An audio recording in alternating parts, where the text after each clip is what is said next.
Yeah, I grew up in Queens, New York, and had 3 older brothers. So that meant, as the youngest, my mother would always say to me, you know, you can't be like your brothers. You're my last hope. My last hope. And I was her last hope at fulfilling her dream of having this perfect boy, the one chance she had to have a priest in the family. Apparently that's still true, that Irish Catholic mothers still want priests in the family.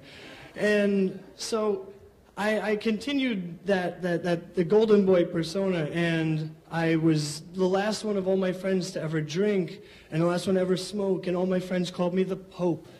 She would have been proud of that one. And growing up, my best friend was the complete opposite of all of this. He was Dominican and Puerto Rican. His family had no religion, and he wore baggy pants, and he smoked weed, and he had big glasses and big frizzy hair. He kind of looked like a mad scientist, like a gangsta mad scientist. And Danny would always ask me to stay at my house. He'd always be like, yo, Ted, can I stay over, you know, have a sleepover, hang out late? And then the next morning, yo, Ted, can I go to church with your family? That was because he didn't want to go home. He didn't get along with his stepfather, Richie. So every day it was, yo, Ted, can I stay over? Yo, Ted, can I stay over? And he kept going, hanging out with me and my family, and for years kept going to church every Sunday with my family for every minute he can. And he ended up getting baptized, and my mom is his godmother. So by default, that makes me his godbrother. And so, you know, cut to a few years later. We're 17 years old, and we're hanging out at the church rectory. His girlfriend works as a secretary there. And when the priest comes over, and he's like, you guys are always here. Why don't you start a teen youth group? And we're like, at first, we're like, but a light clicks off in our head for 2 reasons. We can have free roam of the parish room. The parish room has heat, which means no more drinking and freezing our asses off in the parks. And 2, Super Nintendo. Super Nintendo. So, yes, I was the Pope from all my friends, and yes, the Pope started the first ever St. Mary's teen youth group for Nintendo. And so weeks go by as we start this youth group, and Danny's telling me this story about this him and a friend of ours. He's like, yeah, we found this van by the park. It was an abandoned car, and they took it for a joyride. And then after he's telling me this story, he's like, oh shit, yo, Ted, we're gonna be late for youth group. You wanna take the van? And I'm like, oh, nah. But there was a part of me that was like, I was getting tired of being the Pope. I was getting tired of having, you know, all of my brother's failed expectations on my shoulders. And I was just like, you know what?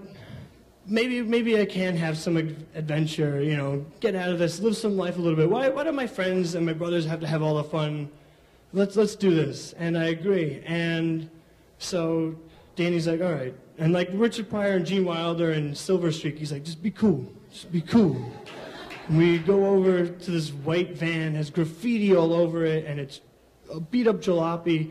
He opens the car and he turns the key. No keys in it. It's already hot wired. So it must have been previously stolen. And I'm just like, oh boy, I'm laughing in my head at how ridiculous this is. The first badass thing I do. How many badasses take their stolen vehicles to go to a youth group at church? And so we're driving along and it's all beat up, the brakes are crappy, and Danny's like kind of swerving, and I'm thinking to myself, Danny, I thought you said you drove this before. And he goes, nah, Julian was driving it. I was in the passenger seat. This is my first time driving anything, ever. I'm like, oh, this is great news. So my laughter turns to nervous laughter. And I'm like, oh, this is the end. This is the end. We're going to get arrested. We're going to crash. You know, there's Grand Theft Auto. I'm going to be an accomplice. I can't have a rap sheet. I'm I'm the last hope.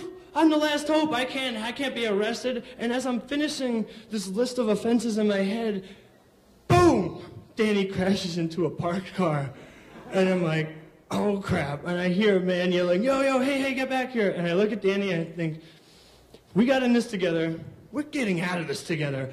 Gun it, go. And he hits the pedal to the metal, and we're going, and we're at the top of the hill. Queens is full of hills, and boom, we go over this like slow motion, like Hill Street Blues, and I'm like, oh my God, and we're going down.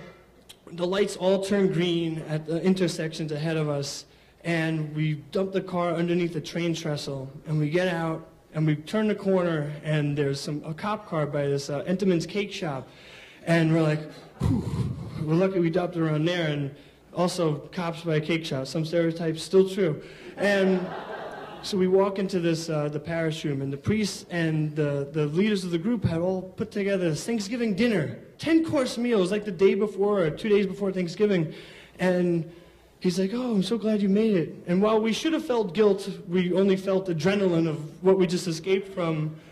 I was actually very happy to have made it there, because even though as the Pope and the golden boy, the last hope who strayed from the path and became this prodigal son, I was glad that I did, because now Danny is married and lives in Pennsylvania, and I'm an unemployed comedian, but I found another brother along the way on that trip.